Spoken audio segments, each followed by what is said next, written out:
Bendiciones a todos los hermanos. Vamos a compartir ya la imagen con ustedes en esta hora. Ok, vamos a poner ya aquí. ¿Se mira bien ahora? ¿Se mira bien? Bueno, ok. Amén. Ok, vamos con la lección número 14. Vamos a estar dando esta lección, todos preparados con sus materiales. En esta lección, hermanos míos, vamos a estar viendo algunos términos que no aparecen en su pantalla, pero hay términos y definiciones que vamos a estar tocando en esta enseñanza, ¿verdad? Esta enseñanza, lección número 14, cuál es si usted puede perder su salvación. ¿Qué es lo que sí puede perder? Oiga bien, si usted no puede perder su salvación, ¿qué es lo que sí puede perder? Hemos venido hablando que la salvación es segura, que la salvación es eterna, que la salvación no se puede perder para el creyente. El creyente no puede perder la salvación una vez que Dios se la ha dado, la ha dado eternamente y no la puede perder. Pero ¿qué es lo que sí puede perder el creyente? ¿Verdad? De eso vamos a estar hablando y vamos a estar tocando 10 realidades espirituales que el creyente en Cristo puede perder, amados hermanos, ¿verdad? Bien, pero para empezar, hermanos, con estas 10 realidades, queremos tocar algunos términos o definiciones, ¿verdad? Por ejemplo, el hombre natural. Vamos a estar hablando acerca del hombre natural. El hombre natural, hermano, es aquel hermano que es guiado por sus emociones, es un inconverso también, y hermano, y en la palabra griega se le llama psúkikos, que lo vamos a estar viendo más adelante en su pantalla, para que usted, ahí va a salir en su pantalla, para que usted escriba la palabra en griego, y esto, hermano, apela al intelecto, ¿verdad? El hombre natural, ¿verdad? También vamos a estar viendo algunos términos del hombre también espiritual, ¿verdad? El espiritual también tiene palabra en griego también que es neumáticos, como el neumático de llanta, ¿va? Pero no se escribe así. Este es un creyente espiritual, ¿verdad?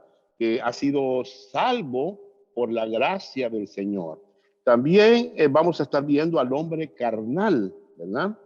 Este es sarquicos, el hombre carnal, es salvo en Cristo, pero es controlado por la naturaleza pecaminosa.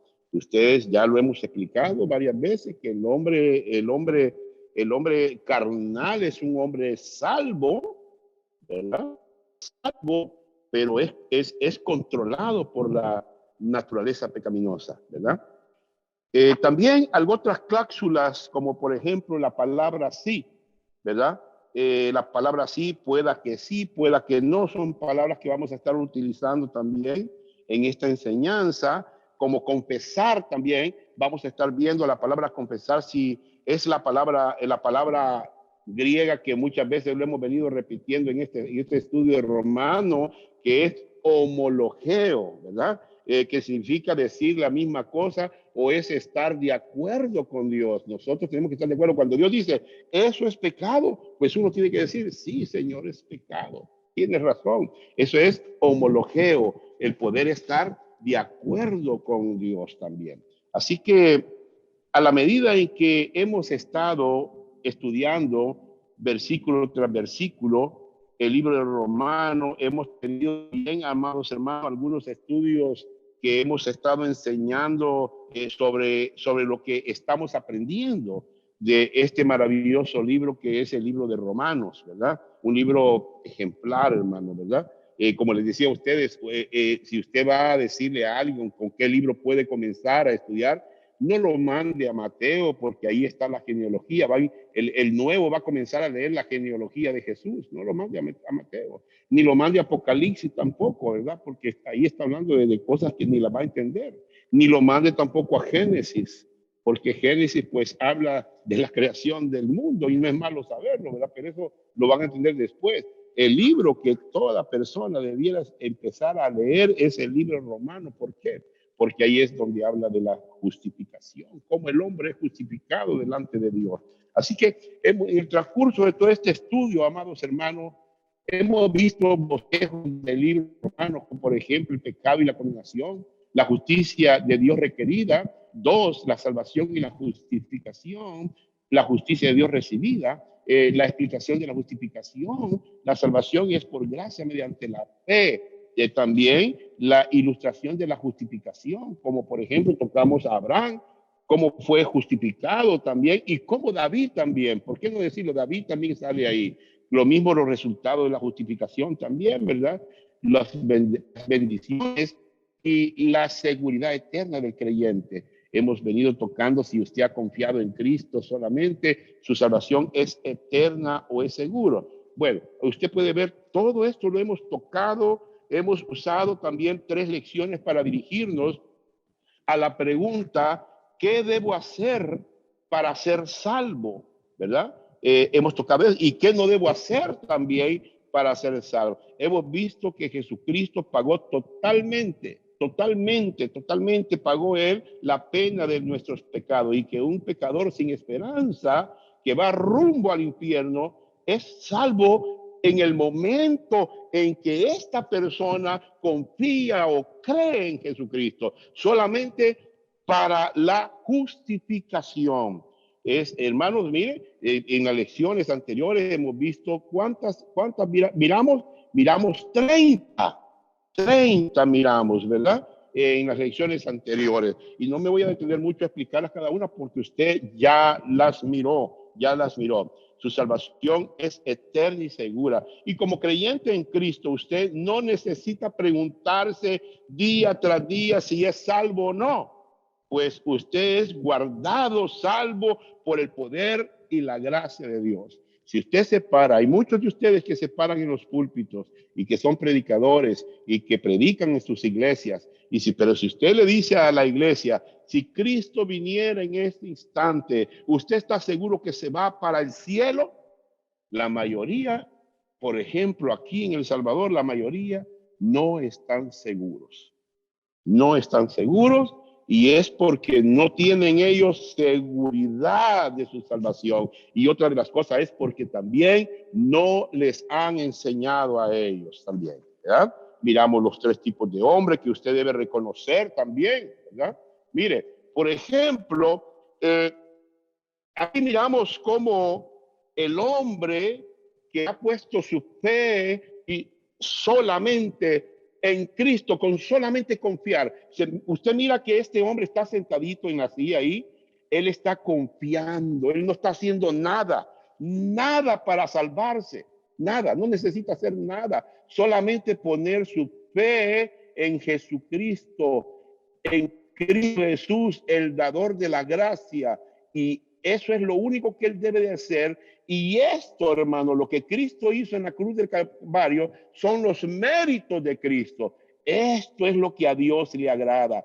Por esto es que Dios nos da el regalo de nuestra salvación, la gracia de Dios. Dios derrama, nos da ese regalo, el regalo inmerecido para nosotros. Pero nosotros no podemos hacer. Si en cambio hay gente, hay religiosos, hay iglesias, hay personas que están obrando, están haciendo las cosas por ellos mismos, están obrando, ¿ve? Mire bien, están ellos obrando por ellos mismos y ellos creen que por su mérito, por lo que ellos están logrando o por lo que ellos van a hacer, creen que ellos van a agradar a Dios y van a alcanzar la salvación, pero lo que están haciendo solamente es deuda y más deuda. Ese es el premio para aquel que está haciendo. Imagínense que yo le voy a poner el ejemplo. Ayer yo necesitaba comprar tomate, chile verde, cebolla y todo eso. Y aquí enfrente de mi casa hay una vecina que tiene negocio de verduras que va al mercado.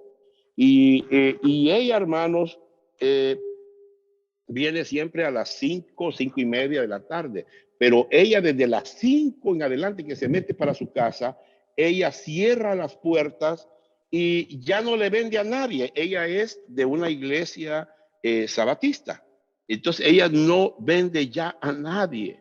Se encierra y tiene cerrado desde el viernes a las 5 hasta el sábado a las 5. O sea que hoy, ahorita, si yo salgo ahí afuera, están cerradas las ventanas y todo eso. Y ellos creen, hermanos, de que por las obras, por guardar la ley, piensan ellos que por esos méritos de guardar la ley, ellos alcanzarán la salvación. Y sabemos muy bien que la salvación solamente es por la fe sola en Jesucristo. Amén. Así que, hermanos, esto va a ir sucediendo a la medida en que hemos estado estudiando versículo tras versículo el libro de Romanos. Entonces vamos a entender, hermano, vamos a seguir entendiendo todas estas verdades bíblicas.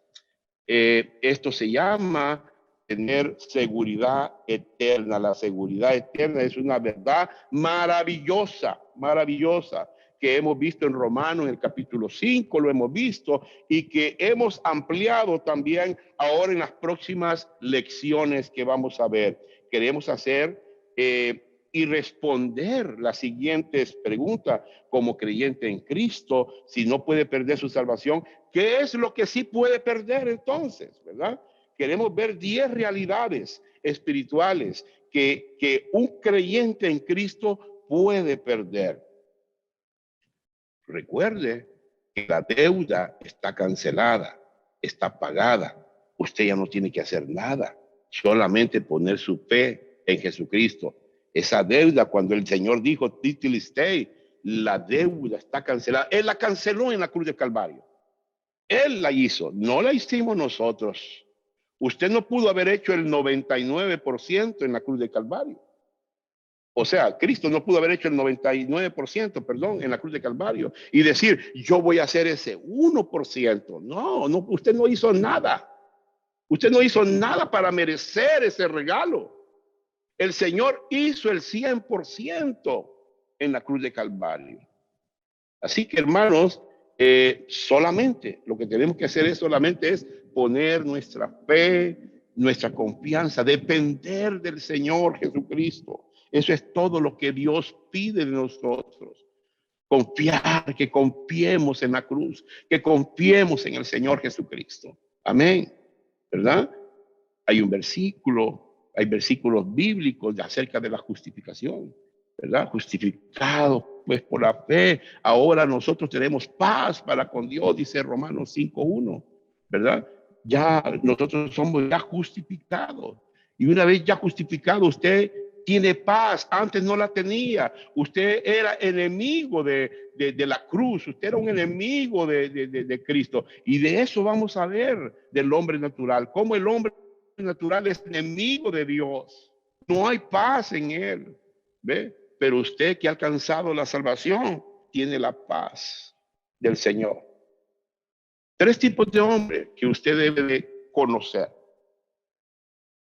Por ejemplo, hemos venido hablando en las lecciones anteriores de 3 hombres también que hemos dado a conocer también a ustedes, que es el hombre inmoral, el hombre moral y el hombre religioso. Y se acuerda que los metimos en el carril a estos 3 hombres, ¿verdad? Que van rumbo al infierno, en la puerta ancha, ¿verdad?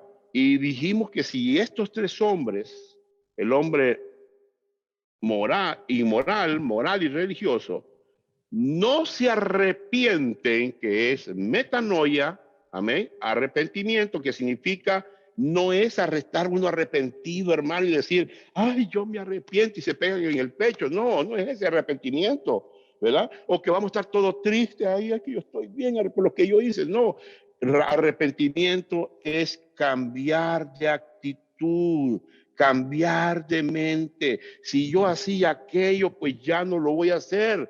Voy a caminar en otra dirección. Eso es arrepentimiento. Pero hoy vamos a hablar de 3 tipos de hombres más todavía que usted debe conocer también.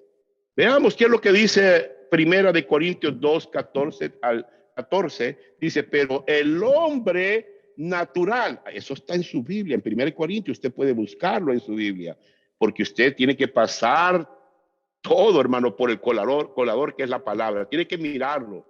Pero el hombre natural no percibe las cosas que son del Espíritu de Dios, porque para él son locuras y no las puede entender porque se han de discernir espiritualmente. Voy a repetirlo, pero el hombre natural, se fija que dice su Biblia, hombre natural, no percibe las cosas que son del Espíritu, porque para él son locuras, no las puede entender porque se han de discernir espiritualmente. No las puede entender el hombre natural, amados hermanos. ¿Me entiende? Eso está en Primera de Corintios, capítulo 2, 14. Miramos aquí que Pablo divide toda la humanidad en tres hombres. Y cuando la gente no entiende esto, hermano, entonces se confunden.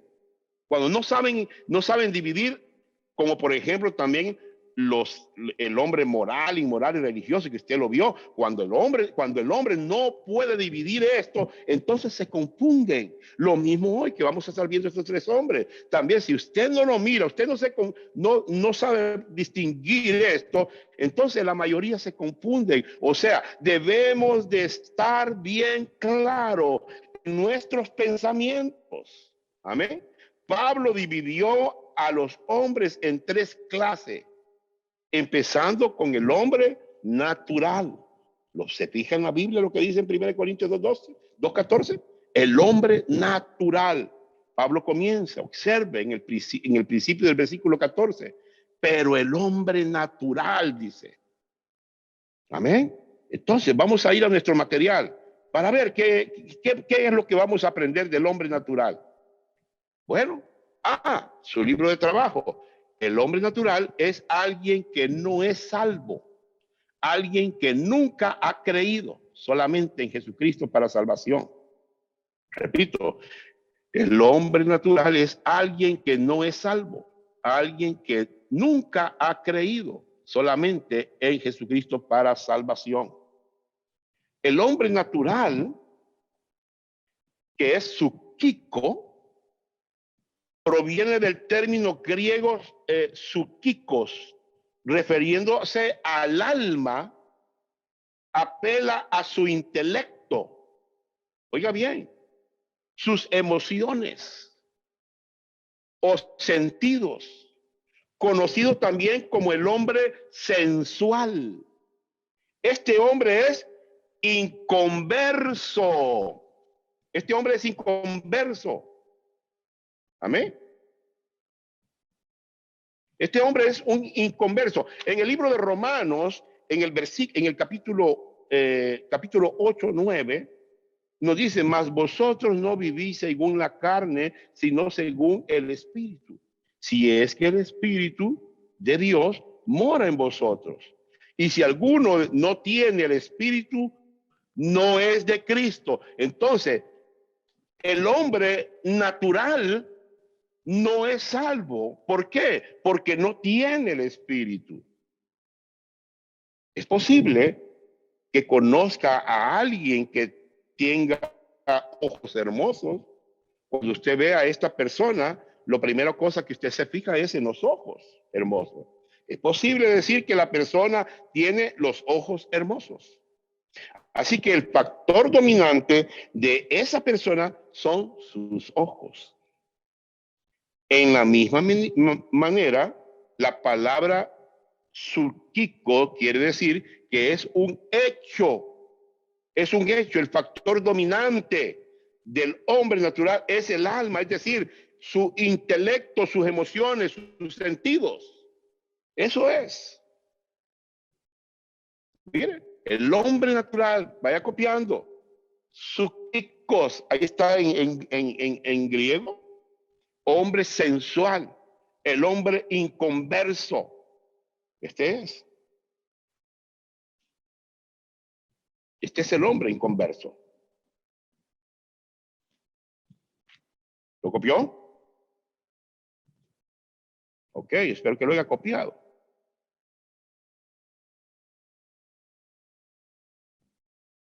Este hombre, esta persona, está vinculada a los sentidos y especialmente a los deseos sexuales. Veamos qué es lo que dice Judas. Vamos a ver, el factor dominante en la vida del hombre natural son los sentidos. Mire, copie ahí, los factores dominantes de la vida del hombre natural son los sentidos. Número 1, veamos qué es lo que dice Judas. Judas 19. Estos son los que causan divisiones. Los sensuales que no tienen al espíritu. ¿Ha visto usted dentro de las iglesias personas sensuales que solo piensan en sexo? Hay muchos. Estos hombres a veces están en la iglesia, pero no se sabe si son creyentes. No se sabe si son creyentes esta persona. Ese es el problema. Judas 19 usa la misma palabra. Nos dice que la persona o alma sensual no tiene Espíritu Santo. Aquí el autor usa la misma palabra que usó el apóstol Pablo en Primera de Corintios, que nos dice que la persona natural o animal o alma sensual no tiene el Espíritu Santo. Si una persona no tiene el Espíritu Santo, entonces es inconverso, como le leí en Romanos 8:9. Por lo tanto, el hombre natural es un inconverso. El hombre natural es inconverso, sin la vida eterna, sin el Espíritu Santo morando dentro de sí. El hombre natural piensa en una manera natural, nunca piensa en una manera espiritual. El hombre natural. Amén. Mas vosotros no vivís según la carne, sino según el Espíritu, dice Pablo. Si es que el Espíritu mora en ellos, ¿verdad? Así que sigamos con nuestro estudio. Número 2. ¿Qué es lo que caracteriza al hombre natural? Bueno, leímos en el capítulo 2:14, ¿verdad? Leímos en el versículo 2:14. Voy a retroceder unos versículos más atrás, para ahí está. Pero el hombre natural, ¿qué es lo que caracteriza? Pero el hombre natural no percibe las cosas que son del Espíritu de Dios, porque para él son locura, no las puede entender, porque se han de discernir espiritualmente. Entonces, la pregunta que nos está haciendo Pablo es ¿qué es lo que caracteriza al hombre natural? Bueno, la respuesta ahí está en el versículo que leímos. No percibe las cosas que son del Espíritu. No las puede percibir. Amén. ¿Por qué? Porque este hombre natural es ciego, es humano, no ve, no tiene la vista la tiene corta, muy corta, por cierto. No acepta las cosas que son de Dios. Se preocupa más por las cosas perecederas. No comprende el evangelio, no lo entiende. Por eso es que no percibe las cosas que son del Espíritu de Dios. ¿Qué más? Vaya copiando esas palabritas si no las tiene en su libro de trabajo. ¿Qué es lo que caracteriza al hombre natural? No percibe las cosas que son del Espíritu. Vaya copiando. Ve. Porque para él son locuras. Son locuras. Cuando usted le habla del evangelio a alguien y le dice que hay vida eterna, no le se ha encontrado usted con personas que le dice, es una locura lo que vos estás hablando. Si ahí en el cementerio, ahí se muere todo, dicen. O sea que para lo que nosotros hablamos, ellos dicen que eso es una locura. Es una locura para ellos. ¿Qué más? ¿Qué es lo que caracteriza al hombre natural? ¿Qué más podemos ver? no las puede entender porque se han de discernir espiritualmente. No las puede entender. El hombre natural no entiende, no percibe las cosas que son del espíritu, porque para eso son locura. No las puede entender porque se han de discernir espiritualmente. Amén. La persona natural pueda ser inculta, pueda que sea una persona inculta, o puede también que sea una persona refinada, o una persona ordinaria, o pueda que sea una persona educada o ignorante, o pueda que sea una persona moral o inmoral, o religiosa. Sea lo que sea, la persona inconversa no puede entender la palabra de Dios. Esta es la razón por la cual antes que una persona sea salva, puede leer la Biblia. Pero para esta persona no tiene sentido cuando lee la Biblia. No le tiene sentido. No entiende el evangelio. No puede entender las malas noticias, mucho menos las buenas noticias. Amén. Él no puede entender. Él no puede entender que Jesucristo vino a la tierra, hermanos, a morir por los pecadores. No puede entender que Jesucristo se hizo hombre y que Él pagó por todos nosotros en la cruz del Calvario. Él no puede entender esto. No entiende que Dios le está ofreciendo el regalo de la salvación. No lo puede entender.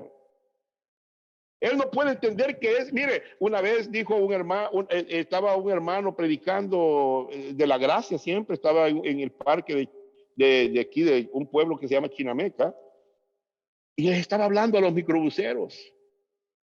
Y él les decía, pues el evangelio, Cristo vino a salvarlos y es totalmente gratis. Y así es el evangelio, con solo creer, le decían al pastor. Sí, con solo creer.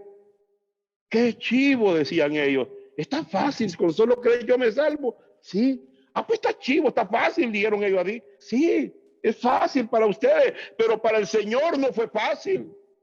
Ellos no pueden entender que Cristo sufrió en la cruz del Calvario, que murió, que derramó su sangre por ellos. No entienden. No han podido entender.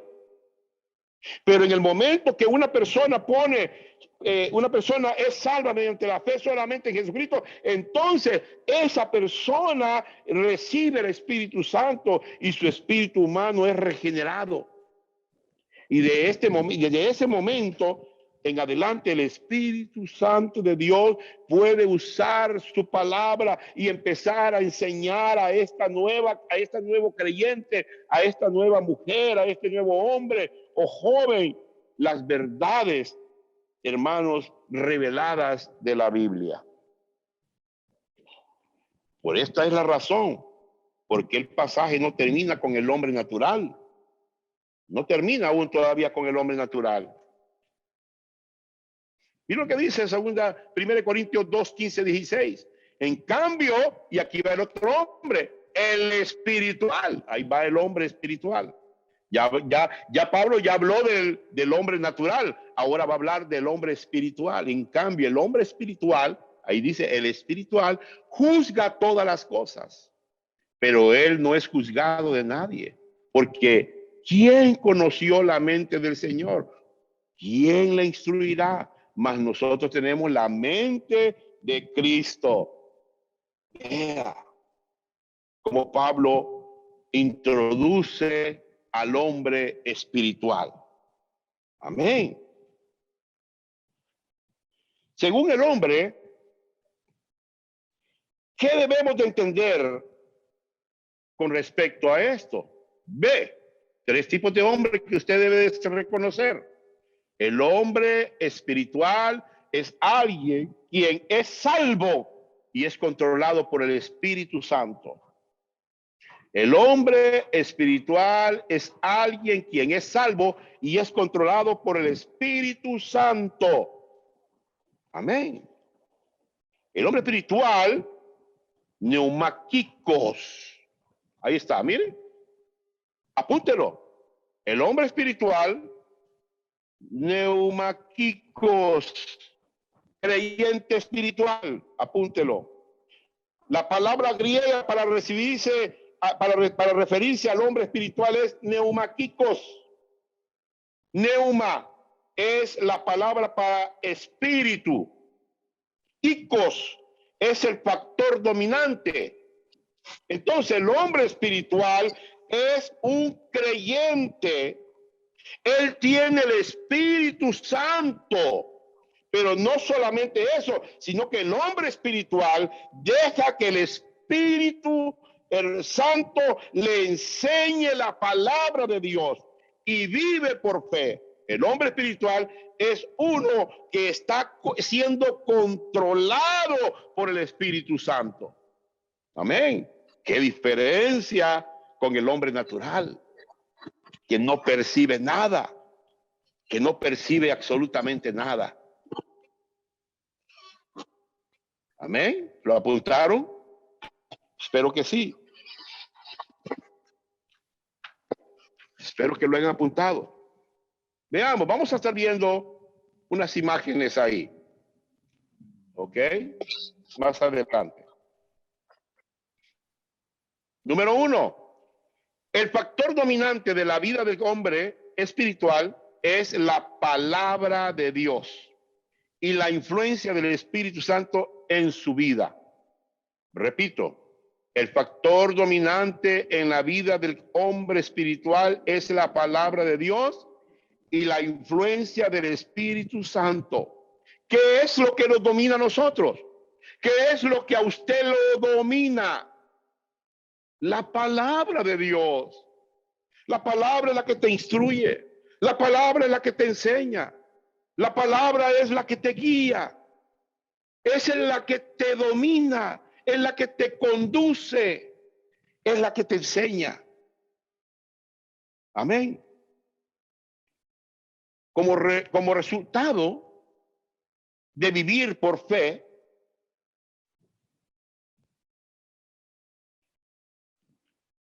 y siendo controlados por el Espíritu Santo, la persona espiritual tiene una capacidad no limitada. Oiga bien, no limitada para crecer espiritual, para crecer espiritualmente. Y el Espíritu de Dios es capaz de usar la palabra de Dios para ayudar a esta persona hasta llegar a las conclusiones correctas. Amén. Ok. Mire. Ahí está. El nacimiento físico ocurrió aquí. Su nacimiento físico ocurrió en este punto de tiempo. Aquí es, ¿cómo estaba usted? Usted era un hombre natural, no sabía nada, no amaba la palabra, no creía en Jesucristo. Así era usted, hombre y mujer naturales. Aquí estaba usted en el pasado. Amén. ¿Se fija? Pero en este punto, que es en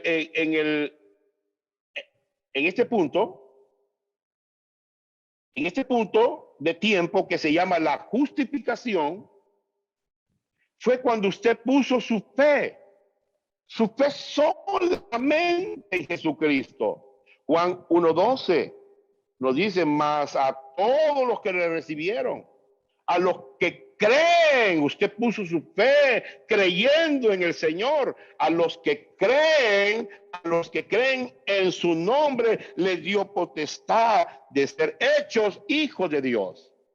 Es aquí, en este tiempo donde usted llega a ser un hijo de Dios. Y en este tiempo se llama la justificación.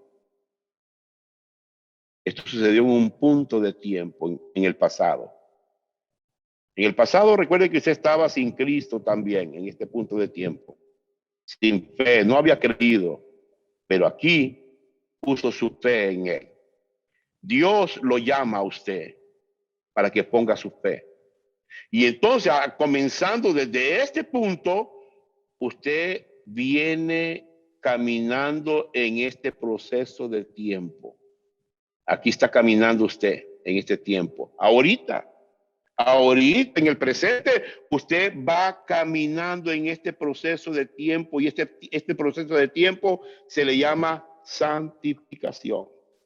La santificación no es, hermanos, que porque ande camisa manga larga, porque use velo en la cabeza, o porque use el pelo largo, o porque usted deje de pintarse, o deje de maquillarse, o deje de usar pantalón. Mucha gente piensa que esa es la santidad. No, esto es un proceso de tiempo. Caminar por fe, lo que Dios quiere que usted camine.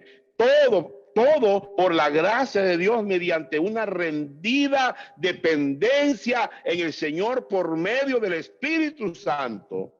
Entonces, usted va a caminar dependiendo de Dios, Padre, que es el que nos da el conocimiento a través de su palabra.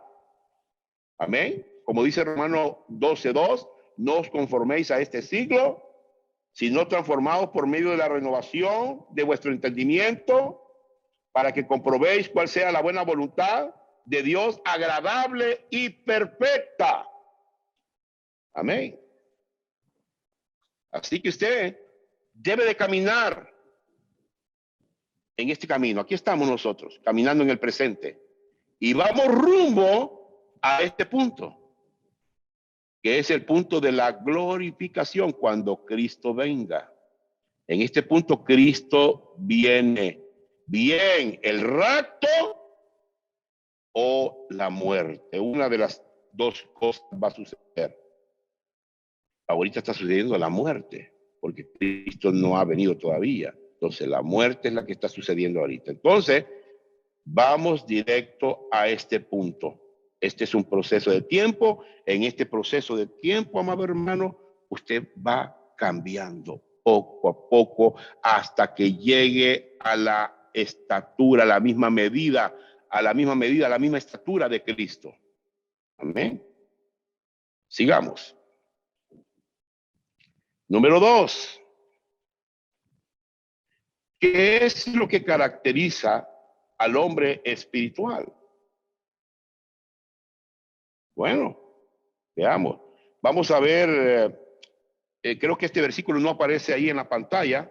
Veamos 1 Corintios 2:15, 16. Dice 1 Corintios 2:15 al 16. En cambio, el espiritual juzga todas las cosas, pero él no es juzgado por nadie. Porque ¿quién conoció la mente del Señor? ¿Quién la instruirá? Mas nosotros tenemos la mente de Cristo. Aquí miramos que hay tres cosas, tres características que hablan acerca del hombre espiritual. Vamos a ver, ¿qué es lo que caracteriza al hombre espiritual? Juzga todas las cosas. Vaya apuntando. Juzga todas las cosas. ¿Qué se refiere a todas las cosas? En el pasaje. A todas las cosas de la palabra de Dios. En otras palabras, basada en las escrituras. El Espíritu de Dios es libre de ayudar al creyente a discernir la voluntad de Dios frente a la voluntad del hombre. Él juzga todas las cosas. ¿Cómo es esto, pastor? Bueno, yo he conocido a muchos pastores, evangelistas, que han venido a predicar, o los he oído en una iglesia, o los he oído en el pueblo, y entonces usted se sienta a oír a ese predicador. Y cuando este predicador empieza a dar su testimonio, bueno, usted juzga el espiritual, juzga todas las cosas, y usted puede decir, no, no es esto lo que tenemos que oír, es el evangelio. Tenemos que hablar del testimonio de Cristo, no del testimonio de un predicador, ¿verdad? Entonces usted está juzgando, o sea, está juzgando, pero está juzgando para bien. Usted está como oyente, oyendo, está metiendo toda la enseñanza en el colador que es la palabra del Señor. Ve, él no es juzgado por nadie. O sea que en otras palabras, que el creyente espiritual no es juzgado por nadie. ¿Por qué? Porque él habla verdad.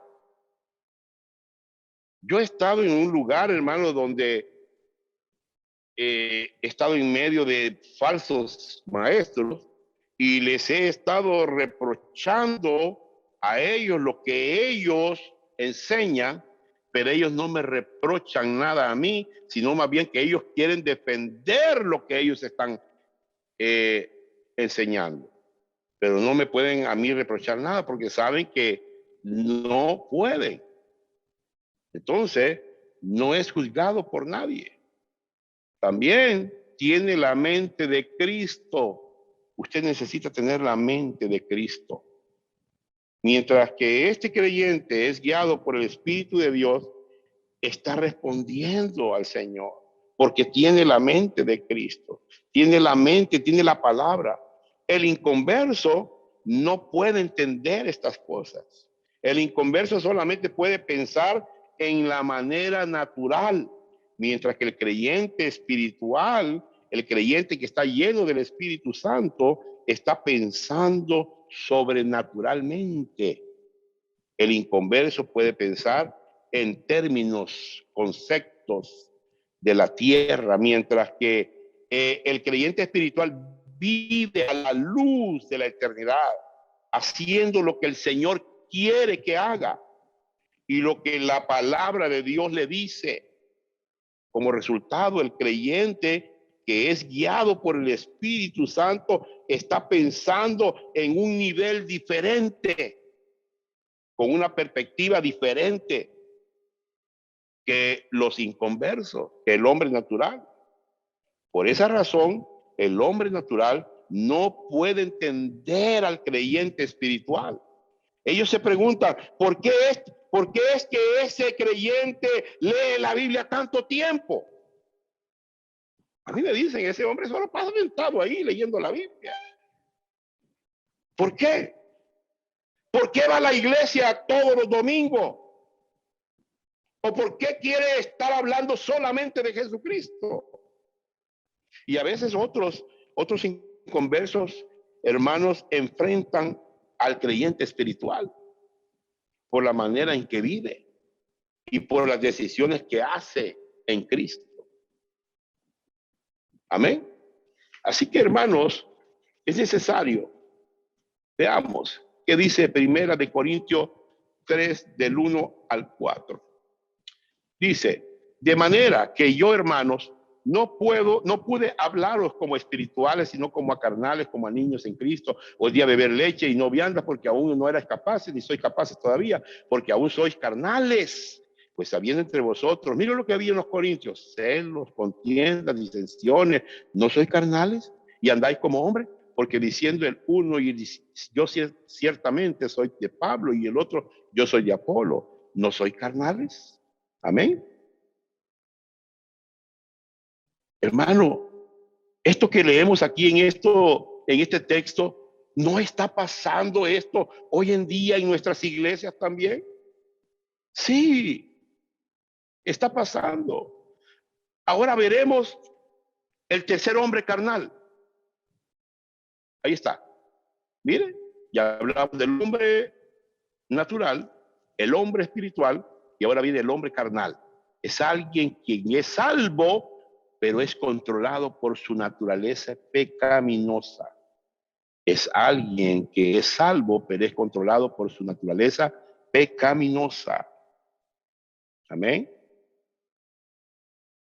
Miren, el hombre carnal, sarquicos, hombre carnal, salvo en Cristo, pero controlado por la naturaleza pecaminosa. Vayan copiando esas palabras en griego que le van a servir en su estudio.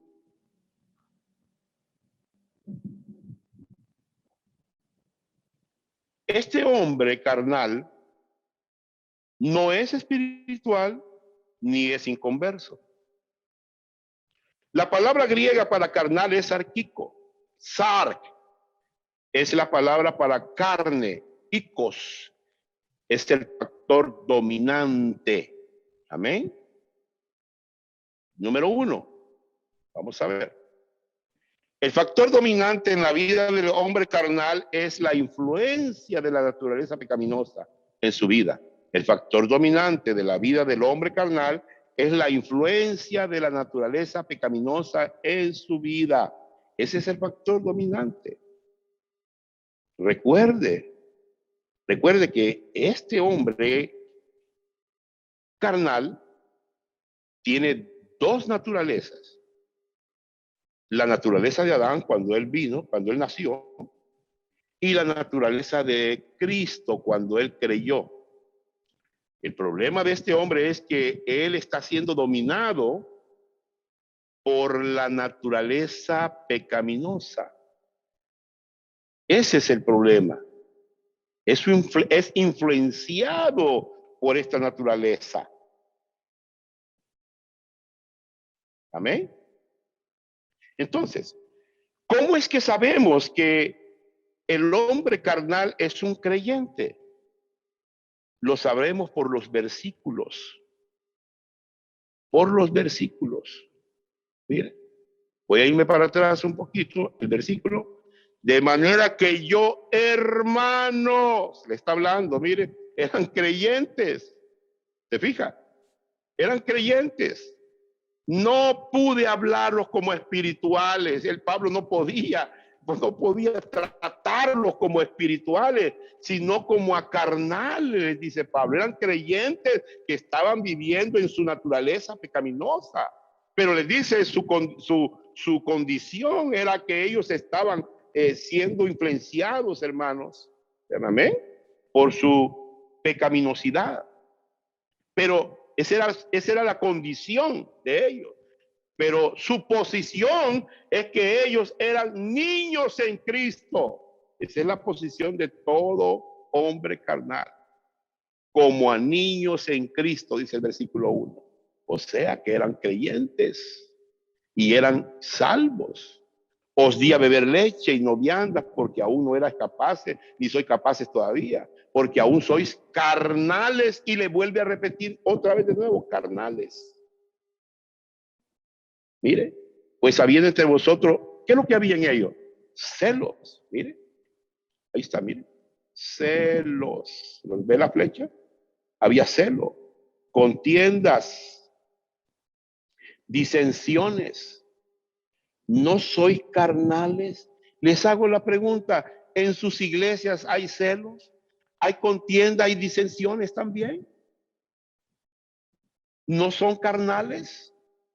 ¿Y andáis como hombres, los compara como los hombres del mundo? Porque diciendo, mire lo que decían, yo ciertamente soy de Pablo, decían uno. El otro decía, yo ya soy de Apolo. No, decía, no, yo no soy carnales. Y otros decían, yo soy de Cristo. No soy carnales. Cuando dicen, es que yo voy a seguir al pastor. Yo anduve visitando a una hermana el miércoles y le hacía ver que la iglesia de nosotros es una iglesia bíblica. Y ella me decía, pero es que yo le soy fiel a la misión de la iglesia de Dios. ¿A quién está siendo fiel? A la misión, pero no a Cristo. Entonces, miramos acá, hermanos, que el hombre carnal es sarquicos, es un hombre salvo, pero controlado por la naturaleza pecaminosa. C. El hombre carnal es guiado, es alguien quien es salvo, pero es controlado por su naturaleza pecaminosa. El factor dominante en la vida del hombre carnal es la influencia de la naturaleza pecaminosa en su vida. Usted recibió una naturaleza, usted venía con una naturaleza pecaminosa, la de Adán, y recibió otra que es la de Cristo. Usted está en el centro de las dos naturalezas.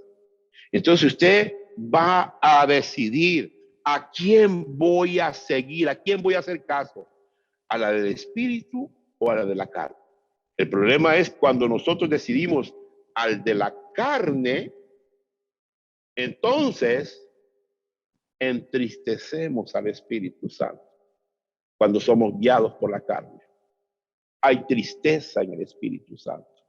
Amén. Hay tristeza. Sigamos. Mire, la naturaleza pecaminosa. Usted la trae desde pequeñito. Mira que estos niñitos tiernitos, ¿quién les enseñó a ser enojados cuando no les dan la pacha a tiempo? ¡Guau! ¡Guau! ¡Guau! Y están llorando, hermano, y enojados, pues. ¿Quién les enseñó a ellos a ser enojados? Tremendo, ¿eh? Pero ahí está, mire. Usted tiene la naturaleza pecaminosa en su vida. Pero también tiene la nueva naturaleza, que es la de Cristo. Amén. Y esta nueva naturaleza tiene que estar controlada por el Espíritu Santo que está en usted. Tiene que ser controlada. Mire, ahí es. Amén. ¿Cómo es que somos? Entonces, ya vimos el versículo. Entonces, el hombre carnal tiene el Espíritu Santo, pero en lugar que el Espíritu Santo controle este creyente, la carne, o sea, la carne, su naturaleza pecaminosa, lo controla. Ahora bien, la carne tiene su lado amable. Algunos creyentes cuando viven en la carnalidad son muy buenas personas, que hacen cosas buenas. Amén. A los demás. Pueda que hagan buenas cosas y todo el mundo piense que son maravillosos. Oh, qué familia más maravillosa, pero son carnales. Amén. Son carnales. Podemos pensar así. Entonces, esa es la diferencia. ¿Y por qué están haciendo las cosas que hacen? En otras palabras, ¿quién les está controlando? ¿El Espíritu Santo o la carne? La naturaleza pecaminosa que les controla. ¿Qué es lo que caracteriza al hombre carnal? Está en Cristo, es un creyente y tiene el Espíritu Santo. Amén. Eso es lo que caracteriza al hombre carnal. Mire.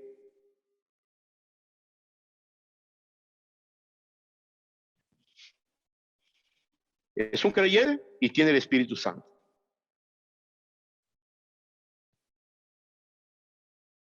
B. Es un bebé espiritual. Vaya escribiendo, vaya apuntando. Es un bebé espiritual. C. Se comporta como los inconversos. Eso es lo que caracteriza al hombre carnal. Está en Cristo, es un creyente y tiene el Espíritu Santo. Hay muchos. Son bebés espirituales. Cuando dice bebés que nunca crecieron, se quedaron chaparros, se quedaron enanos. Se comportan como los inconversos siempre. Amén. Mire, ¿por qué? Porque son guiados, van tras los placeres del pecado. Observe, en primer lugar, que las obras de la carne son manifiestas en su vida. Ahora, ¿de dónde surgen las obras de la carne? Que son manifiestas en su vida. ¿De dónde surgen los celos? ¿De dónde surgen las contiendas? Las disensiones de la carne, o sea, de la naturaleza pecaminosa. En segundo lugar, aunque ellos ya han sido salvos en un punto de tiempo, en el pasado, todavía siguen siendo como niños en Cristo. Inmaduros. Son personas inmaduras espirituales. No es problema ser un niño, amados hermanos, en Cristo. No es ningún problema. Incluso Cristo nos dijo que si no fuéramos como niños, no entraríamos al reino de los cielos. No es un problema ser un niño en Cristo. No, yo no le veo ningún problema. El problema es, hermano, que estos niños nunca quisieron crecer. Amén. Se quedaron por un largo periodo de tiempo. Y eso no es normal, ni tampoco es la voluntad de Dios que se queden niños. Tercero, estos creyentes de los Corintios estaban caminando como inconversos, Estaban caminando según las normas de hombres. Por esa razón, como creyente en Cristo, cuando caminamos en la carnalidad, no estamos caminando por medio del Espíritu Santo, ni estamos caminando por fe en Cristo, amados hermanos.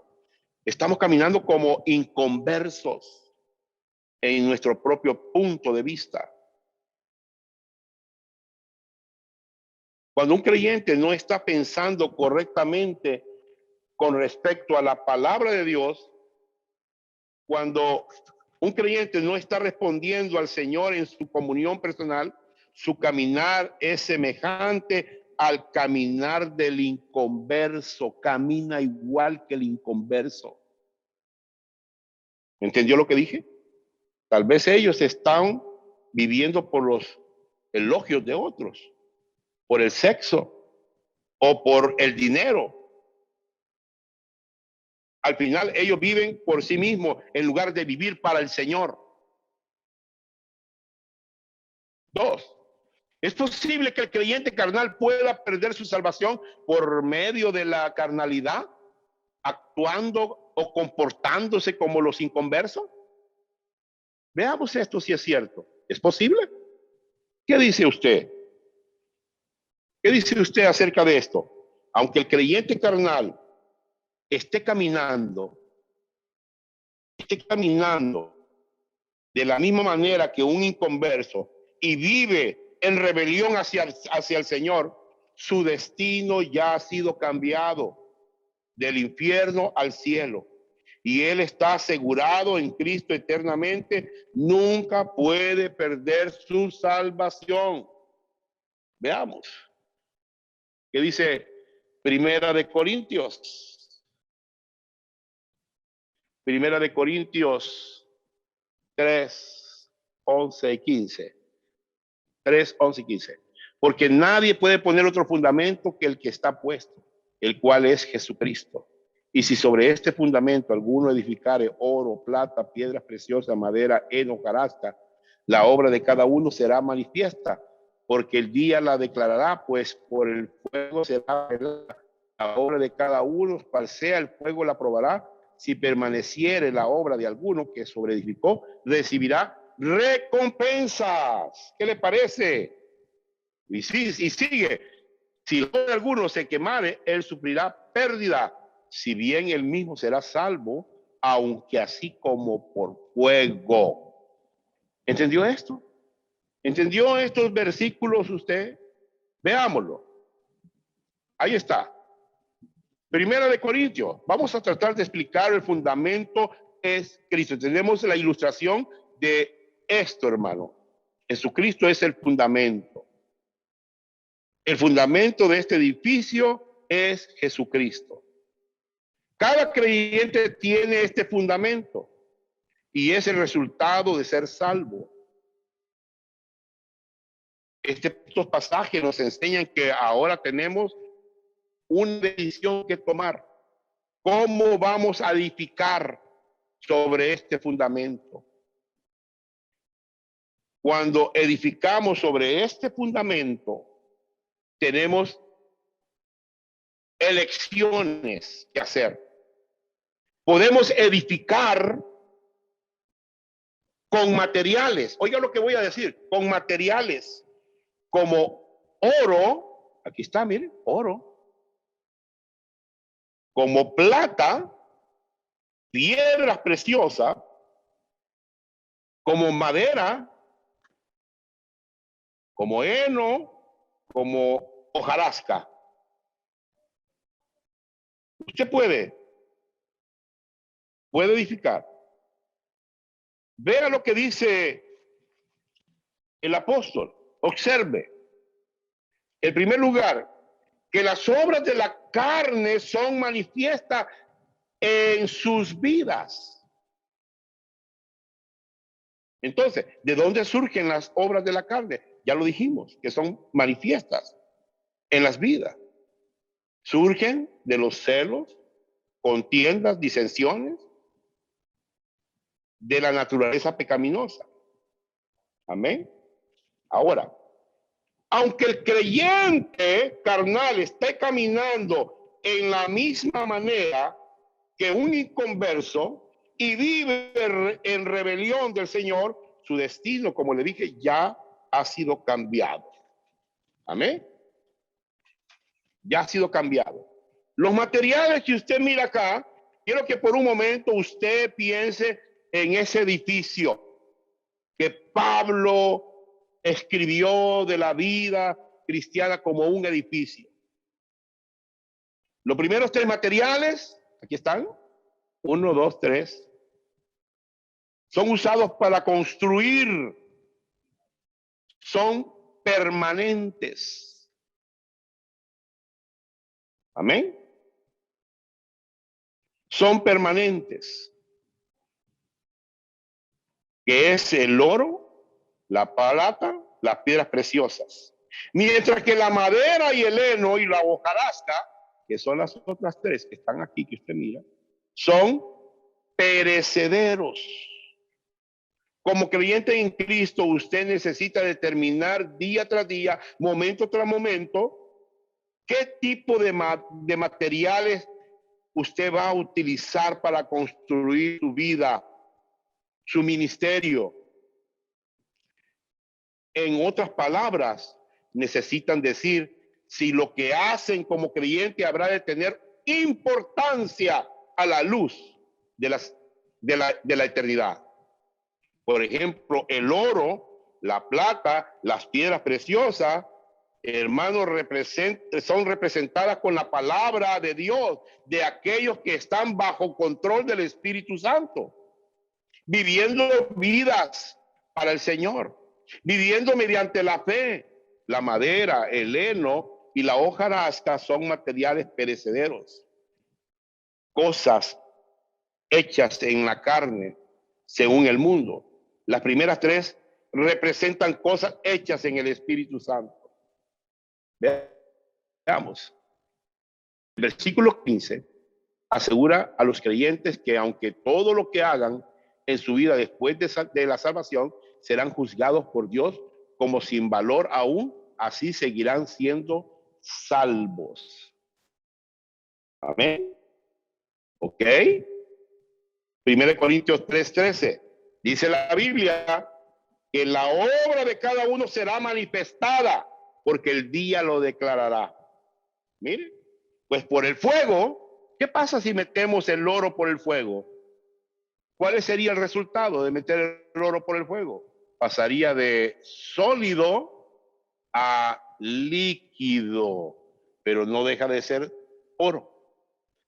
¿Qué pasaría si metemos la plata por el fuego? Porque dice que el día lo declarará, pues por el fuego pasarán todos estos materiales. ¿Qué pasaría? También la plata se puede fundir, pero no deja de ser plata. ¿Y qué pasa si metemos las piedras preciosas? Pues por el fuego. Está verificado que cuando una joya se mete por fuego, sale más pulida, más brillante todavía. Pero vendrá un día cuando cada creyente estará delante del Señor en el tribunal de Cristo y hará una prueba de fuego para probar a nuestras vidas. ¿Cuál piensa usted que será el resultado? Hay dos posibilidades en el versículo 14. Amén. Hay dos posibilidades. Si permaneciere la obra de alguno que sobreedificó, recibirá recompensa. Quiero decirles que estas tres que pasaron por el fuego, estas tres perseveraron, no se destruyeron. Pero estas, ¿qué pasa cuando se mete la madera en el fuego? Arde y se consume. ¿Qué pasa si metemos el zacate, vamos a decirlo así, y el heno? ¿Qué pasa? Se quema, se destruye, se hace ceniza. Amén. Entonces, solamente estas tres son las que pueden permanecer. Entonces, usted va a escoger en su vida espiritual cuál eh, quiere usted servir, cuál material quiere usted tomar para su vida, para construir el edificio. Al ser puesto en el fuego, el oro, la plata y la piedra preciosa, estos materiales obviamente permanecen porque no se queman. Amén. Ahora, lo mejor que ustedes estén pasando, o acaso no es suficiente solamente ir al cielo para que necesito, porque hay personas que dicen, hermano, pero mire, si usted está diciendo que con solo creer soy salvo, entonces ¿para qué necesito galardones ahí en el cielo? ¿Para qué necesito premios? ¿Para qué necesito? Porque mire, hermano, hay personas que así piensan también. Con solo que me salve es suficiente, yo no necesito premio. Ahora, si Dios dice que necesita recibir recompensa, entonces necesitamos recibir recompensas. Aunque el cielo por sí mismo es magnífico. Aún así, si Dios dice que las recompensas son importantes para los creyentes, pues son importantes. Amén. Hay personas que dicen, pero yo con solo que me salve es suficiente, no necesito recompensa en el cielo. ¿Cómo se va a sentir usted cuando vea a todos los creyentes que han recibido la corona de vida, la corona de justicia? Son como 6 coronas, ¿verdad? Y que todas esas coronas las estén tirando a los pies del Señor. Y usted, como no recibió recompensa, ¿qué es lo que le va a lanzar a los pies de Cristo? Al Rey de Reyes. ¿Se acuerda los talentos cuando el Señor dio? A uno le dio 5 talentos, a otro le dio 2 y al otro le dio 1. ¿Se acuerda? Que cuando su Señor vino, dice, pidió cuenta de los talentos y le dijo al que dijo, Señor, tú me diste 5, aquí están los 5, yo gané otros 5, decía la así, ¿verdad? Y el Señor le dijo, oh, lo felicitó, ¿verdad? Buen siervo, en lo poco me fuiste fiel y no mucho te pondré. Ven, entra el gozo de tu Señor. Señor, y se acercó al que tenía 2. Señor, me entregaste 2 talentos, pues yo me gané otros 2 y aquí está el Señor. Oh, buen siervo fiel. En lo poco me fuiste fiel, en lo mucho te pondré. Entra al gozo de tu Señor. Y al que tenía 1, cuando se acercó, le dijo, Señor, yo sé que tú siembras donde no debes y recoges también. Y así que tuve miedo y mejor lo sepulté en el suelo y aquí está tu talento, le dijo. Siervo malo y negligente. Oiga, ¿cómo le dijo? Siervo, era siervo siempre. Era un hijo de él. Siervo malo y negligente. Y dijo, échenlo afuera. Hay muchas personas que dicen que cuando él dijo échenlo afuera, échenlo a las tinieblas, échenlo allá al infierno. No, no se está refiriendo a eso. Sáquenlo de mi presencia. Van a estar lejos algunos del Señor y van a haber otros que van a estar cerca de Cristo. Qué bueno. Qué bueno. El versículo 15 asegura a los creyentes que aunque todo lo que hagan en su vida después de la salvación serán juzgados por Dios como sin valor aún así seguirán siendo salvos. ¿Entendió eso? Ok. Número 3. Si usted ha confiado solamente en Cristo y usted no puede perder su salvación, usted todavía puede perder lo siguiente a través de la carnalidad. Número 1. O A. Su galardón o recompensa, es lo que veníamos hablando, en el cielo. Sus premios, pues en otras palabras, su galardón o recompensa en el cielo. Amén. 1 Corintios 3:15, ¿lo copiaron? Su galardón o recompensa. Su galardón o recompensa. 1 Corintios 3:15, si la obra de alguno se quemare, está hablando del oro, ¿verdad? La oro, la plata, las piedras preciosas, la madera, el heno, la hojarasca. Si la obra de alguno se quemare, él sufrirá pérdidas. O sea que ustedes tendrán pérdidas. El hombre carnal tendrá pérdidas. Aunque si bien él mismo será salvo, aunque así como por fuego. Amén.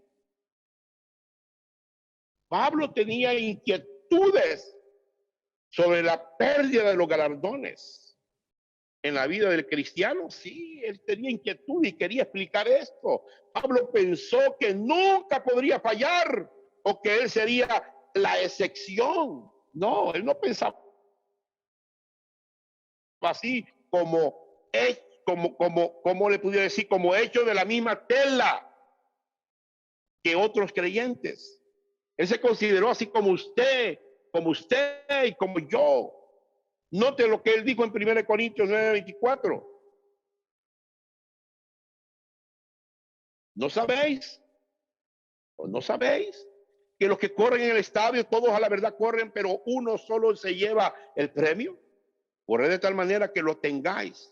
Todo aquel que lucha de todo se abstiene, ellos a la verdad para recibir una corona corruptible, pero nosotros una incorruptible. Así que yo de esta manera corro no como a la aventura, y de esta manera peleo no como quien golpea el aire. Qué tremendo Pablo. Amén. Gloria a Dios. Es una carrera. Pablo aquí está enseñando una analogía de una carrera. Mire, cuando uno está en una competencia de un maratón, todos empiezan a correr, ¿verdad que sí? La carrera, todos comienzan a correr, pero solamente uno es el ganador, ¿verdad que sí? Solamente uno recibe el premio. Sin embargo, Pablo escribió, correr. La palabra correr, ¿en qué está? ¿En singular o en plural? ¿En qué está? Está en plural. Corred de tal manera que lo obtengáis. O sea, todos tenemos que correr. Este es un pasaje para que el creyente no es para creyentes, no para incrédulos. Es un pasaje para usted como creyente, no para incrédulos. Pero hay gente que este pasaje lo ocupan para explicarle a los incrédulos que tienen que correr en el camino de la salvación. No está hablando de eso. Es un pasaje para creyentes. Y es un pasaje que está hablando de recompensa, no de salvación. En la vida cristiana no es necesario tener solamente un ganador o una ganadora. Porque muchos podemos ser ganadores, corremos la carrera que Dios tiene para nosotros. ¿Qué más? 1 Corintios 9, 24 y 27. Sino que golpeo mi cuerpo y lo pongo en servidumbre, no sea que habiendo sido heraldo para otros, yo mismo venga a ser eliminado. ¿De qué está hablando aquí Pablo? ¿Ah? ¿De qué está hablando Pablo? Pablo sabía que a menos que él mantuviese su cuerpo bajo control, podría ser descalificado. Porque la naturaleza pecaminosa siempre quiere usar nuestro cuerpo para deshonrar a Dios. Y si la naturaleza usa tu cuerpo para deshonrar a Dios, está siendo descalificado de estos premios. ¿Entendió? No está hablando de eliminación, de salvación, este versículo. Porque ocupan los versículos fuera de contexto. No está hablando de salvación, sino que está hablando de recompensas. Amén. ¿Entendemos ahora de qué está hablando Pablo en este versículo? yo mismo vengo a ser eliminado. En otras palabras, si yo peco, yo vengo a ser eliminado para poder recibir esas recompensas. Sería eliminado también. Amén. Pablo sabía. Él sabía perfectamente. Pregunta, ¿puede ganar la carrera un atleta si fuere descalificado? ¿Puede? No, puede, porque ya fue descalificado. Entonces, en la misma manera, ¿puede usted ganar el premio si fuere descalificado? Tampoco, no puede ganar el premio.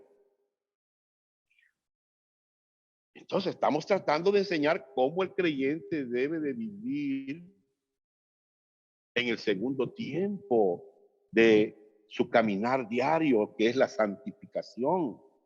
Pablo sabía con seguridad que era salvo. También sabía que su destino era el cielo. Sin embargo, podemos ver en este pasaje que Pablo tenía deseo de vivir su vida cristiana de una manera que honrara al Señor, para que cuando su vida fuese evaluada allá en el tribunal de Cristo, el Señor allá en el tribunal, él recibiera su galardón, sus premios, sus coronas. Eso es lo que yo quiero también. Recibir mis galardones, mis premios. Pero de la única manera que usted lo va a recibir es viviendo vidas piadosas. Mire, en la distinción entre la salvación y no veo bien y las recompensas. La salvación es ofrecida. Mire, a los no creyentes. Las recompensas son dadas a los creyentes. Mire cómo usted puede distinguir. Estas son distinciones. Número 2, se recibe por gracia. La salvación se recibe por gracia mediante la fe sola en Cristo, aparte de las obras para los inconversos. Pero para nosotros son recibidas por gracia a través de una fe continua, resultando en buenas obras que honran a Cristo. En la salvación es una posesión presente, actual de cada creyente. Juan 3:16, ahí están los versículos. Número 3, las recompensas son para creyentes en el futuro. En la salvación se recibe en el instante que uno cree en Cristo, la salvación. Número 4, las recompensas serán repartidas en el tribunal de Cristo después del rapto de la iglesia. Número 5, la salvación nunca jamás se puede perder. La recompensa se pueden perder. Mire la diferencia. Sí se pueden perder, está hablando de recompensa y aquí de salvación. En la salvación solamente se requiere creer en Cristo. ¿Qué piensas de Cristo? Número 6, depende, en la recompensa depende de la calidad de las obras del creyente, la fidelidad del creyente al deseo de Dios y a su palabra, y la motivación ante Dios de cada creyente. Mire, número 7, también, número 7, la salvación determina el destino eterno del creyente. La recompensa determina la función y privilegios del creyente en el cielo. La salvación hace al creyente acepto ante Dios. Las recompensas reflejan que la vida del creyente fue de mucho agrado a Dios después de ser salvo. La salvación resultará en gloria y en honra a Dios, y la recompensa resultará en gloria y honra a Dios. Amén. Qué bueno, qué bueno. Ok. Sigamos. ¿Qué dice 2 Timoteo? Bueno, necesitamos entender la diferencia entre la salvación, que es un regalo, y la posesión presente, y los galardones. Ahí les puse ese tablero, que son ganados con o son recibidos en el futuro. Amén. Ok. 2 Timoteo porque yo estoy para ser sacrificado y el tiempo de mi partida está cercano. He peleado la buena batalla, he acabado la carrera, he guardado la fe. Por lo demás me está guardada la corona de justicia, la cual me dará el Señor juez justo aquel día, y no solo a mí, sino también a todos los que aman su venida. Mire qué tremendo, qué tremendo. Todos los que aman su venida. ¿Ok? Ok. Pablo supo que él iba a recibir un galardón. Sí, él sabía. Le llamó una corona. Mire, él ya sabía que estaba ya listo para ser sacrificado. Él sabía muy perfectamente. He peleado la buena batalla, he acabado la carrera, he guardado la fe, por lo cual me está guardada, ¿qué? La corona de justicia. Él sabía perfectamente bien que ya tenía una corona ganada. Esa corona es para todos nosotros. Vamos a ver. ¿Cuáles son las 3 coronas dadas como galardones a los creyentes? La corona de justicia. 2 Timoteo 4:8, ahí está. Vaya copiándolo. Ahí está, mire. La corona de justicia. 2 Timoteo 4:8, por lo demás, me está guardada la corona de justicia, la cual me dará el Señor juez justo en aquel día, y no solo a mí, sino también a todos los que aman su venida. Mire, un galardón por haber peleado la buena batalla de la fe, por haber acabado la carrera que Dios nos ha dado, por haber guardado la fe. Yo quiero ganarme esa corona de justicia. Quiero al final de mis días decir, he peleado la buena batalla. Por lo demás me está guardada la corona de justicia. ¿Qué más? Tenemos la B, la corona de vida. Santiago 1:12, Apocalipsis 2:10. Veamos. La corona de vida, Santiago 1:12, bienaventurado el varón que soporta la tentación, porque cuando haya resistido la prueba recibirá la corona de vida que Dios ha prometido a los que le aman. Mire, a los que le aman. Apocalipsis 2:10, no temas en nada lo que vas a padecer. He aquí el diablo echará a alguno de vosotros en la cárcel para que seáis probados y tendréis tribulaciones por 10 días. Sé fiel hasta la muerte y yo te daré la corona de vida. También, hermanos, mire, también nos promete que nos dará la corona de vida, que no tengamos miedo. Si un creyente vive la vida cristiana sirviendo al Señor y muere como un mártir por la fe, entonces Dios le dará la corona de vida. Amén. También tenemos la corona de gloria. 1 Pedro 5:10, la corona de gloria. Ahí está. ¿Qué es lo que dice? 5:4, perdón. Y cuando aparezca el príncipe de los pastores, ahí mire, vosotros recibiréis la corona incorruptible de gloria. Esta es una corona dada solamente a pastores y no a cualquier pastor, sino a los pastores fieles. Amén. No a todos los pastores, solamente a los fieles. ¿Se fijan? Y hay más coronas, pero ahorita hemos tocado solamente 3 coronas. Hay más coronas. Pablo sabía que iba a recibir la corona de justicia por su fe. El asunto de vivir la vida cristiana es la fidelidad al Señor. Y hermano, y al Señor, y los galardones también futuros. No la salvación del infierno. Ese asunto ya ha sido resuelto. Lo del infierno ya fue resuelto cuando murió en la cruz. El Señor resolvió el problema del infierno. Ya usted no tiene que estar preocupando, algunos piensan que si no hago las cosas bien, voy para el infierno.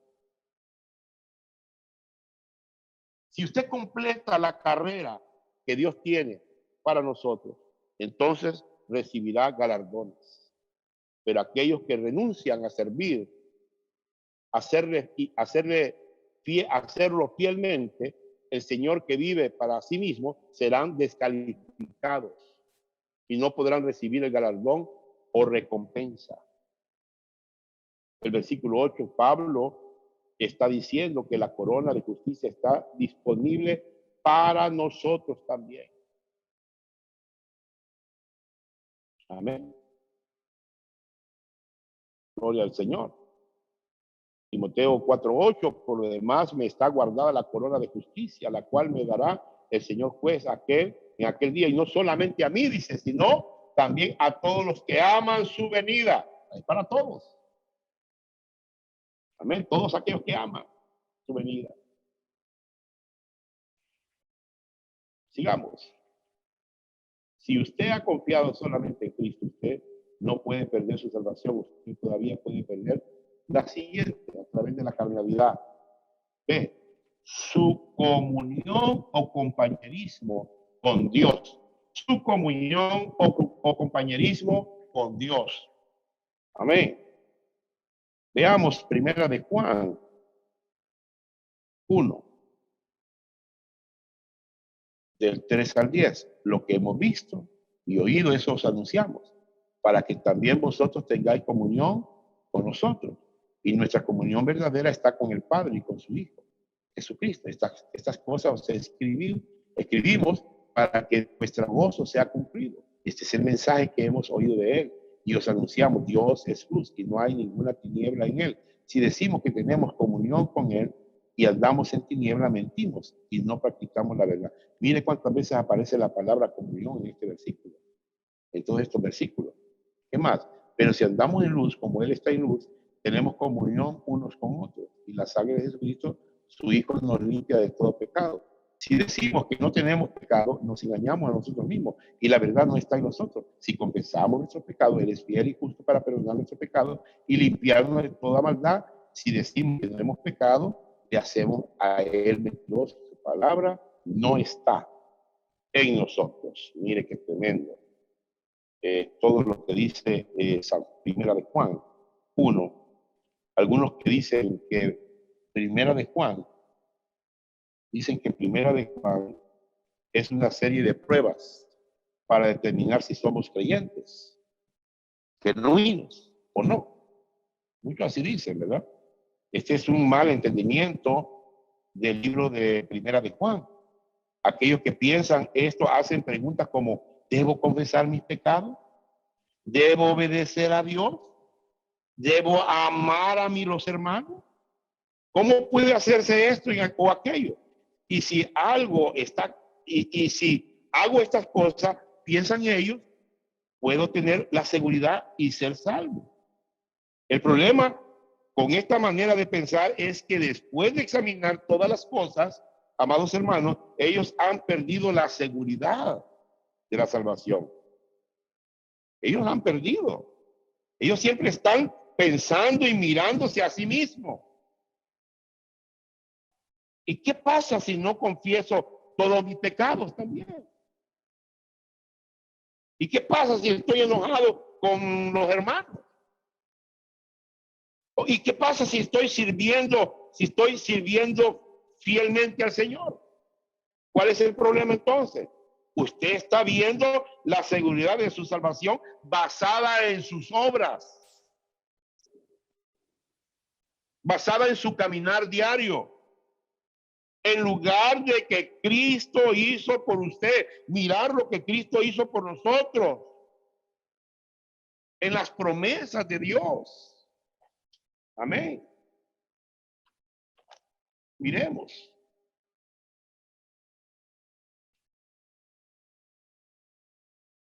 En Primera de Juan no trata con la salvación en primer lugar. No trata de la pena del pecado. No habla de la justificación. No habla de ser declarado justo por Dios. Aunque es verdad que contiene algunos versículos en cuanto a la salvación. El capítulo 1 nos habla de propósito del libro de Primera de Juan. Mira lo que dice. El versículo 1, 3 y 4. Lo que hemos visto y oído, eso anunciamos, para que también vosotros tengáis comunión. ¿Se fijan? Con nosotros. Y nuestra comunión, ahí está otra vez de nuevo, verdaderamente es con el Padre y con su Hijo Jesucristo. Estas cosas os he escrito para que vuestro gozo sea cumplido. ¿Qué palabra usa Juan 2 veces en estos versículos? Comunión. Mire, ¿qué es lo que hay cuando tenemos comunión? Gozo. Eso es lo que hay. Veamos, número 1. En 1 de Juan 1, Juan está escribiendo acerca de la comunión y no de la salvación. En 1 de Juan 1, Juan está escribiendo acerca de la comunión y no de la salvación. Nos dice en 1 de Juan que Juan está escribiendo a creyentes de tener comunión con Dios. Dios quiere que nosotros tengamos comunión con Él, con el resultado que nuestro gozo se desborde hacia Dios. Amén. Mire, cuando usted ha creído en Jesucristo y ha sido salvo por la fe sola en Cristo Jesús. Amén. Y usted ha sido bautizado por el Espíritu Santo desde el día que usted creyó. Usted tiene comunión con Dios y viene a ser parte de la familia de Dios. ¿Se fija? La familia de Dios, Gálatas 3:26. Pues todos sois hijos de Dios por la fe en Cristo Jesús. Por la fe, no todos, hermano, porque hay gente que dice, es que todos somos hijos de Dios. No, solamente los que son por la fe en Cristo Jesús. Eso es lo que dice Gálatas 3:26. Mire, Dios quiere que usted tenga comunión con Él. 1 de Juan 3, 1, 3 al 10.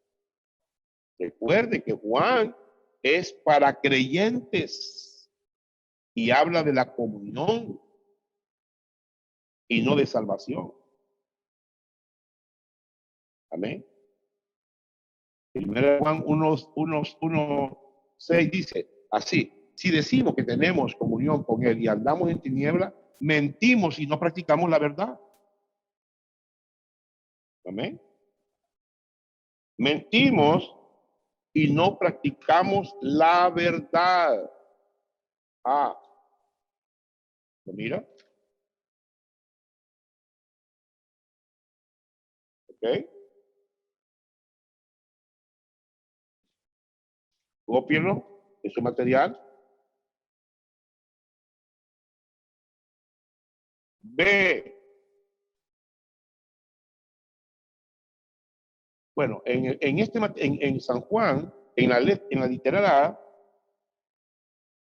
quiero que, bueno, no sé si no me sale aquí esto o lo demás. Por ejemplo, la afirmación.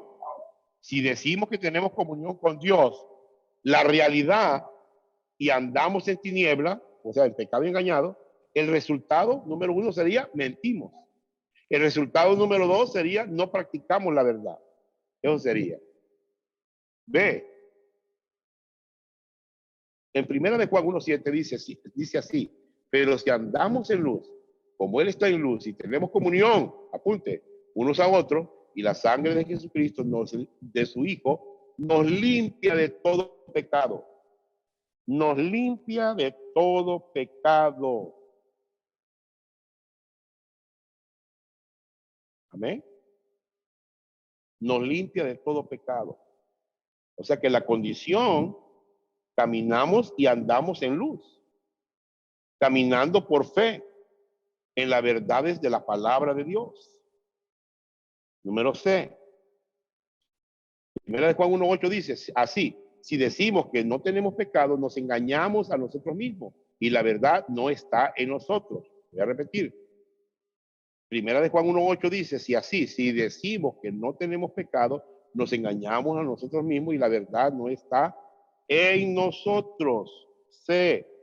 El pecado en este versículo es un sustantivo, no un verbo, y está en singular, si usted se fija. no en plural. Aquí el pecado se refiere a la naturaleza pecaminosa.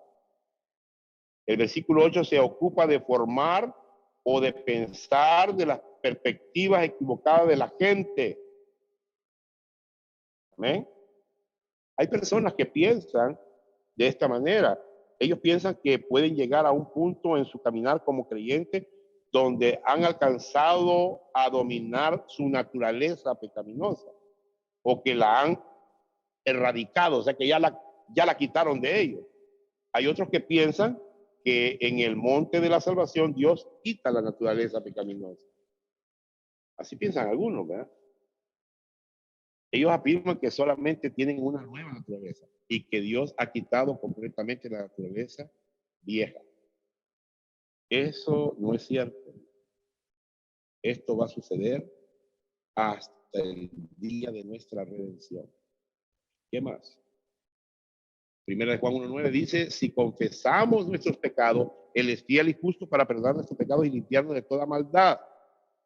De toda maldad. Voy a repetirlo, si confesamos nuestros pecados, Él es fiel y justo para perdonar nuestros pecados y limpiarnos de toda maldad. Amén. ¿Cometemos pecados los creyentes? ¿Todavía? ¿Hago la pregunta? Sí, por supuesto. ¿Y el pecado rompe la comunión con Dios? Sí. ¿Qué quiere Dios que nosotros hagamos cuando esto suceda? ¿Cómo es restaurada la comunión con Dios nuevamente? Pues necesitamos confesar nuestros pecados. No es, hermano, hacer el llamado, reconcilia, hermano, venga, mire, venga y reconcilia. Eso no sale en la Biblia. Que el creyente tiene que reconciliar cuando ha cometido pecado. Eso está malo lo que están diciendo. La Biblia dice que debe de confesar sus pecados para volver a la comunión con Dios. ¿Qué más? Número 1. ¿Qué significa confesar?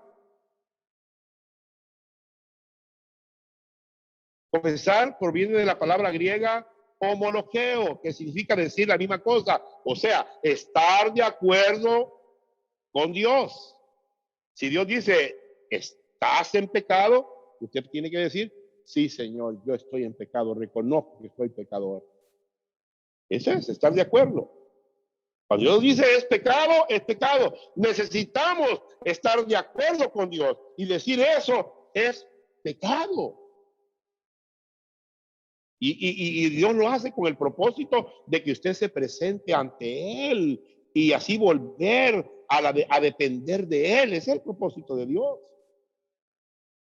El versículo 9 es un versículo importante, el cual, igual que el versículo 7, es muy importante.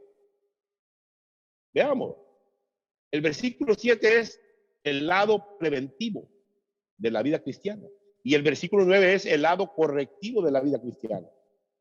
O sea, te previene y te corrige. Amén. Muchas veces saltamos al versículo 9 porque no nos gusta ver el versículo 7 y pasamos por alto el versículo 7. Y si pasamos por más tiempo cumpliendo el versículo 7, caminando en la luz, entonces tendríamos menos necesidad de usar el versículo 9. No que dice menos y no que lo necesitamos o que no lo necesitamos más. Amén.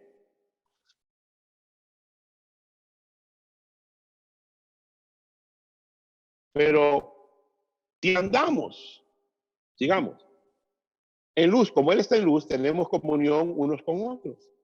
Y la sangre de Jesucristo, su Hijo, nos limpia de todo pecado preventivo. Amén. Si confesamos nuestros pecados, ¿qué es lo que Dios hará por su parte? Él es fiel y justo. Amén. Él es fiel y justo. ¿Sí? Si confesamos nuestros pecados, Él es fiel y justo para perdonar nuestro pecado y limpiarnos de toda maldad correctivo. Él está corrigiendo. Mira lo que Dios hace. Amén. Número 2, ejemplo del versículo sobre la familia de Dios, comunión con los hijos. Bueno, dice el número 1, si decimos que no hemos pecado, le hacemos a él mentiroso y su palabra no está en nosotros. Ejemplo de versículo sobre la familia de Dios, comunión con Dios, el hijo pródigo. Ya vamos a terminar. Ya vamos a terminar. Estos son ejemplos. Ejemplos. ¿Se acuerda el ejemplo del hijo pródigo? Ahí estaba. Dame lo que es mío, le dijo. Y el padre no le dijo, no, espérate, no, se lo dio el padre. ¿Verdad? Se lo dio el padre. El hijo pródigo. Eso está en Lucas 15. Es un ejemplo perfecto de un creyente que pecó y malgastó la riqueza que recibió de sus padres. Esto se rompió la comunión con su padre y vivió por los placeres de los pecados. Y sin embargo, lo miramos ya después, ¿verdad? Él ya reconoció su error y nosotros miramos en la historia del hijo pródigo cómo el hijo viene al padre. Amén. Una cosa es muy importante aclarar en la historia del hijo pródigo. Incluso, aún en su rebelión contra su padre, él todavía permaneció como su hijo. Aún si él hubiera muerto en el chiquero, todavía hubiera muerto como su hijo. Su posición como hijo no cambia, aunque su comunión con su padre sí había cambiado. Esta es una gran ilustración de Dios. Mire, ahí estaba el hijo pródigo comiendo de la comida de los chanchos, de los chiqueros, ¿verdad? Así quieren estar muchos. No quieren estar como Dios los quiere tener. Y toman otros caminos. ¿Sí? Pero ahí estaba el padre. ¿Cómo lo recibió, verdad? Con abrazos, besos, vestiduras blancas, anillo. Mató el mejor becerro, el mejor cordero. Su padre siempre estuvo ahí para abrazarlo, este hijo se había arrepentido, había pedido perdón y su padre estaba ahí siempre con los brazos abiertos.